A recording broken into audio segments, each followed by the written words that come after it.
I always believed that if betrayal ever came knocking, it would hit me like a sledgehammer to the chest. Instead, it felt like a slow, twisting knife that sank deeper with every second. It all started on an ordinary Tuesday when I arrived home early from work, a rare occurrence.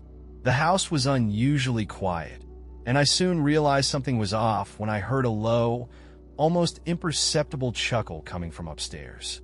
For a split second, my mind refused to believe it, a surreal alarm ringing in a half-remembered dream. Then, as reality crashed in, I understood. Someone was upstairs with my wife in our own home. I bolted up the stairs without thinking. The bedroom door stood ajar, and peeking inside, I saw Ashley sitting on the edge of our bed, legs crossed and wearing my t-shirt. There, on her thigh, rested the hand of a man. This guy, who didn't even flinch at my arrival, merely regarded me as if I were an uninvited stray wandering in. Meanwhile, Ashley simply rolled her eyes and murmured, "Michael, not now, not now." I wasn't even angry yet.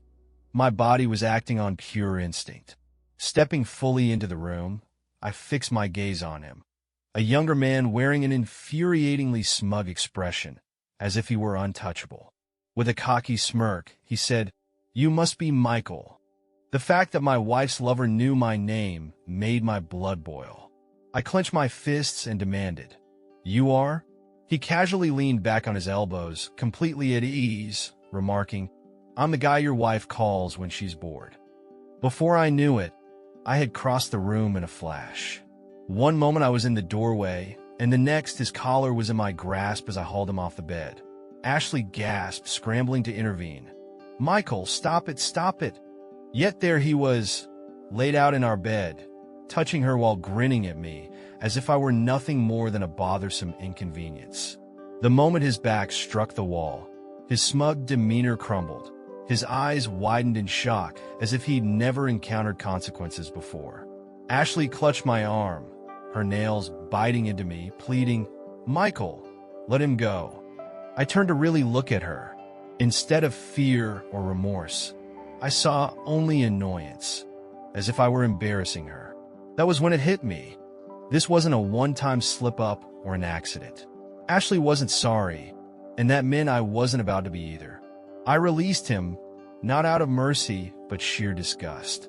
He stumbled, his back hitting the wall again as he tried to fix his shirt. Ashley stepped between us, glaring as if I were the villain. "You're embarrassing yourself, Michael." "I'm the one being humiliated," she snapped. I laughed shortly.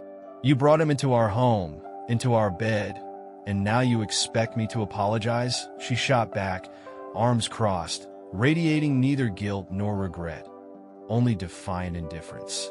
"What do you want me to say, Ashley? That I'm sorry? Would that make you feel any better?" I asked, looking at the woman with whom I'd built a life, the woman I thought I truly knew. I had imagined this nightmare. If Ashley ever cheated, she'd be crying, begging, wallowing in regret, not standing there like I was just a minor inconvenience. My attention returned to the intruder, who now stood watching me, arms folded as if this confrontation were already over. I stepped closer, his jaw tensed, yet he held his ground. "You think this is a joke?" he sneered with a twitch of his lips. "I think you should leave before you embarrass yourself even more." That was his fatal mistake. In the next moment, his defiant posture crumbled as he collapsed to the floor. Ashley screamed, "Michael, stop!" But I wasn't listening. This wasn't about her. It was about him, this arrogant nobody who believed he could waltz into my house, touch my wife, and smirk at me as if I were invisible. He scrambled back with his hands raised, stammering, "Dude, chill, too late." I didn't so much feel the punch as observe the impact. His body folded under my strike, and he let out a wheeze as he rolled onto his side. Despite Ashley shoving me and yelling, I barely registered her protest. I stared down at him and warned, "If you ever come near my house again, we won't be having a conversation next time. Only silence." He nodded quickly, shaking. Then I turned to Ashley. "Get out," I commanded. Her eyes widened in disbelief. "What did you just say?" she demanded. "You heard me. You and your boyfriend. Get out now." She hesitated. "Michael, be reasonable." I stepped even closer and lowered my voice. "You ceased being my wife the moment you invited him in. Now leave." For the first time that night, she looked rattled. Grabbing her purse, she yanked the man up and stormed toward the door. He limped after her wordlessly, and I followed them downstairs until the door slammed behind them. Suddenly, I was alone. My hands trembled. My chest felt constricted, and our home, my home, seemed as foreign as a stranger's place. I exhaled slowly, surveying the remnants of a life and a marriage I once believed unbreakable. It was time to decide what kind of man I was going to be next. My breath came in short, uneven bursts as I stood there, fists still clenched and knuckles raw. The house felt like a wreckage of what used to be mine. Our bedroom loomed upstairs, but I couldn't bear to go near it. Images of them whispering and laughing, with Aaron lounging on my bed as if he belonged, haunted me. I pivoted sharply into the kitchen, desperate to anchor myself and stop the sensation of my insides clawing their way out. I flung open the fridge, grabbed a bottle of whiskey, and poured myself a drink. Even as my hands trembled, the burning liquid offered a brief, grounding comfort. As the burn of the whiskey began to steady me, my rage started to transform into something colder and sharper. Ashley wasn't just unfaithful, she was brazen about it. She didn't stutter or cry, nor did she scramble for excuses. Instead, she looked me dead in the eye, treating me as if I were an inconvenient piece of old furniture she hadn't yet decided to discard. And Aaron, the guy, glanced at me as if I were less than him, a mere joke. I took another slow sip, my heartbeat finally calming while my mind raced with questions. How long had this been going on? It wasn't a new betrayal. I now recalled the late nights, the stage fight she had orchestrated just to leave the house, and the sudden business trips I had blindly allowed. That realization stung worse than the betrayal itself. I set my glass aside and reached for my phone. Now that my hands had steadied, every movement became deliberate. Scanning our shared call logs, I noticed Ashley's number appeared repeatedly alongside another. I copied the number and ran a reverse lookup. The result made me freeze. The name was Gregory Thompson. That name rang all too familiar. Then it struck me, Ashley's boss. I exhaled slowly, pressing my fingers against my forehead. She wasn't with some random guy. She was with the very man who signed her paycheck, the man she had grumbled about for years, dismissing him as an arrogant jerk. Apparently, he was arrogant enough for her taste. I wasn't foolish. I knew men like Gregory Thompson, rich, powerful, and of course married. I managed a bitter smile, though no humor could be found in it. Curiosity and vengeance propelling me, I searched for his name directly. Within minutes, I found exactly what I needed. A picture of Gregory Thompson in a crisp suit, standing beside an attractive woman and 2 kids, a picture-perfect family. And there it was. My wife had become his dirty little secret. I exhaled as a shift occurred inside me. The rage was no longer a blind, wild force, but had crystallized into something precise and controlled. Ashley thought she could humiliate me, and Gregory believed he could waltz into my life and smirk as if nothing mattered. They had no idea what was coming. I stared at Gregory's image, his hand resting gently on his son's shoulder, a family man, a respected businessman, a pillar of the community, and I vowed, let's see how he likes watching it all burn. Another slow sip of whiskey, and my mind raced with plans. I was determined not to lose control. I opened a new text message and dialed a number that wasn't Ashley's, but belonged to her best friend, Brittany. I'd never been particularly close with Brittany, but I knew one thing about her. She was a walking gossip machine, gathering secrets and spreading them like wildfire. I messaged, "Hey Brittany, I know you and Ashley talk a lot. Has she ever mentioned Gregory Thompson to you?" I barely had time to hit send before my phone buzzed. Brittany replied, "Wait, why? What's going on?" I shot back because I just caught him in my house. 5 seconds, that's all it took. Soon enough, the typing indicator appeared. Brittany, what are you saying? Ashley and Gregory. I let silence hang before urging. Tell me. As expected, Brittany spilled details about how Ashley had been acting different, boasting about this new relationship without ever naming him, mysteriously dressing better, and talking about making big moves. Without even realizing it, she confirmed everything I already suspected. Then came the golden moment. Brittany, wait, does Gregory's wife know? Because she should, I probed. Her response was immediate. Oh my God, Michael. Are you going to tell her? I replied coolly. Oh, I'm going to do a lot more than that. I set my phone aside and leaned back, staring blankly at the ceiling. For all his power, Gregory had one fatal flaw: exposure. No man like him could stand the thought of his wife, his reputation, and his meticulously crafted image being tarnished.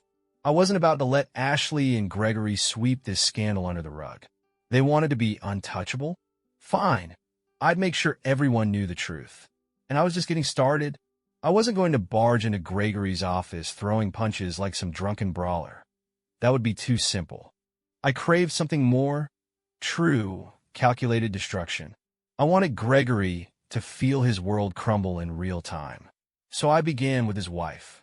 In less than 5 minutes, I found Rebecca Thompson's Instagram. There she was, always smiling softly in perfectly curated family photos, completely unaware that her devoted husband was busy sneaking around with my wife in hotel rooms. That was about to change. I composed a short, cold, and direct message. Hello, Rebecca. You don't know me, but you need to know what your husband has been doing. Gregory has been having an affair with my wife, Ashley. I have proof if you want it. I attached a clear, time-stamped hotel receipt and hit send. Now all I had to do was wait while my phone lay silent. Next, I turned to phase 2. Brittany was still on the line, and she loved drama. If I prodded her in just the right way, she'd ensure that Ashley's entire social circle knew the truth by morning. I sent one more text. Hey Brittany, I know you and Ashley are close, but if I were you, I'd keep your distance. This is about to get messy. I knew Brittany well enough to realize that would fuel her curiosity like gasoline on a fire. By morning, the rumor mill would be roaring, and Ashley wouldn't be able to hide a thing. That thought finally made me smile. I took another slow sip of whiskey, letting the silence envelop me. The house still felt empty, but now it resembled a battleground, and I was poised to win this war. Then my phone buzzed. Glancing at the screen, I saw a call from Rebecca Thompson. Game on, I thought, and after a moment of contemplation, I answered. Rebecca picked up immediately. Who is this? Her voice was sharp, clipped, as if she were barely holding it together. Michael, I replied. My wife, Ashley, is cheating on your husband. A heavy silence followed, punctuated only by tense, shaky breaths. Then prove it, she demanded. I wasn't surprised. If someone dropped such bombshells on me, I'd want evidence too. So I sent her the picture of the hotel receipt. That's just the beginning, I explained. Your husband has been meeting with my wife for months, late-night calls, business trips that weren't really for work. I even caught them together in my own home. Rebecca inhaled sharply. Your home? She echoed. My grip on the phone tightened as I continued. Yes, Gregory was even sitting on my bed, acting as though he belonged there. There was a pause. When Rebecca spoke again, her tone had grown colder. Do you have more? She asked. I smiled inwardly and said, Oh, I have plenty. I spent the next few minutes laying everything out, call logs, messages, every minute detail only a husband would notice. I held nothing back. By the time I finished, Rebecca was silent for a long, heavy moment before laughing. A short, bitter laugh. Unbelievable, she murmured. I waited in silence until she finally spoke. You know what the worst part is? I'm not even surprised. Her tone caught me off guard. You're not surprised? I asked.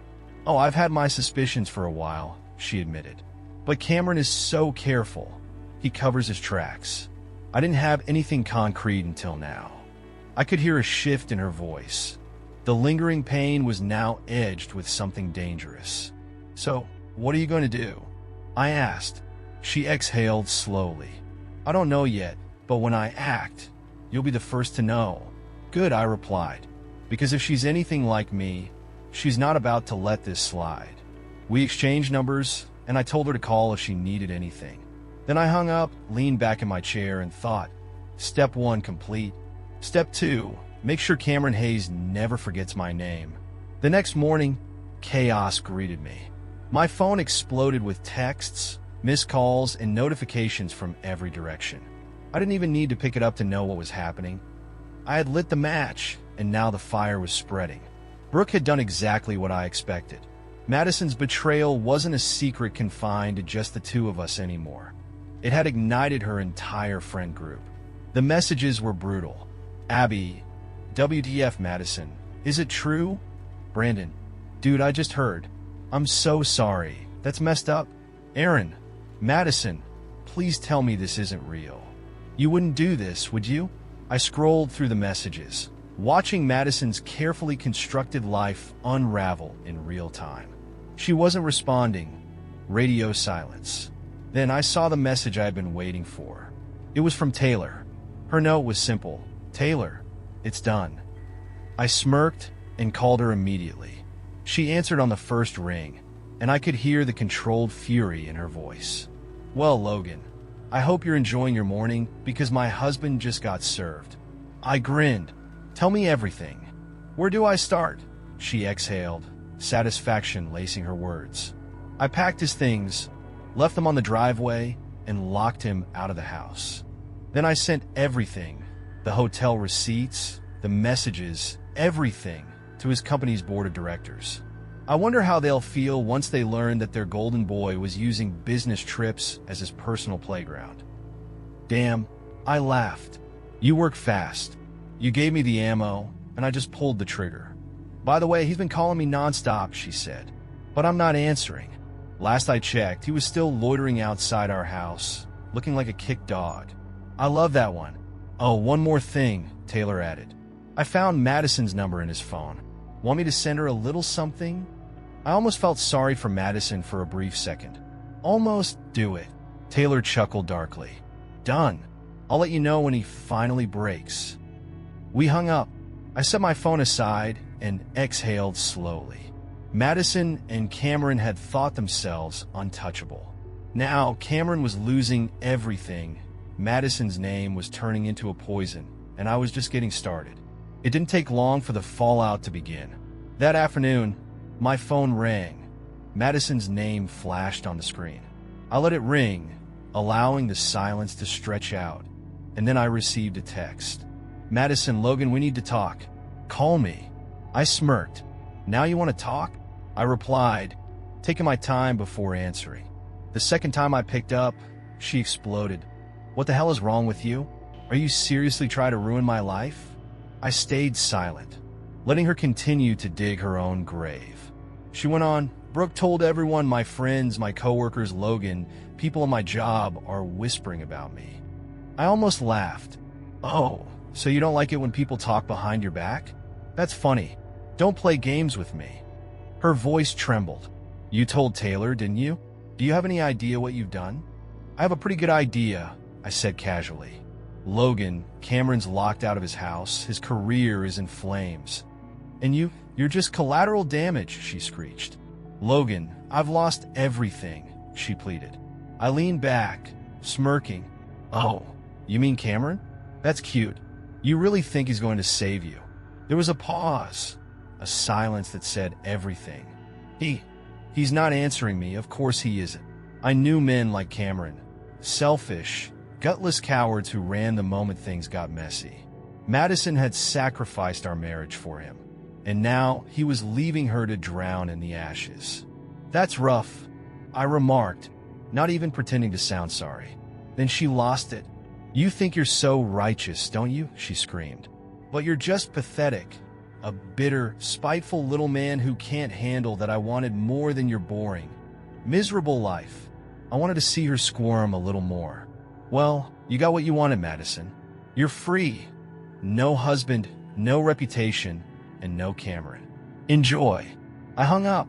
She called back immediately, but I blocked her number. I never felt lighter. Standing there in my quiet, empty house, I realized something. Madison was finished. She didn't even know it yet. I blocked her number, but that didn't stop her from trying. She sent emails, called from different numbers, and even showed up outside the house once.